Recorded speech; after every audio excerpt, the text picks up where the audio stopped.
من هي أم الدنيا؟ أكيد مصر. مصر. مصر. مصر. مصر مفيش غيرها. مصر. أمها وأبوها السودان. مصر. وأبو الدنيا؟ لسه ما اخترعوش حقيقي. والله ما أدري صراحة. أبو الدنيا تونس. إذا كانت مصر أم الدنيا فمن هو أبو الدنيا؟ خذها مني. البعض يقولون العراق، البعض يقولون الجزائر، والبعض يقولون سوريا، بس أبو الدنيا هو اليمن.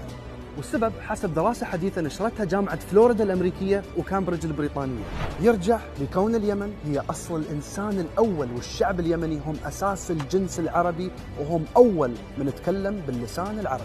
هذا غير أن ذكرت اليمن مرتين في القرآن الكريم، وقامت على أرضها أقدم وأعظم الممالك والحضارات، سبأ وحمير وحضرموت ونجران.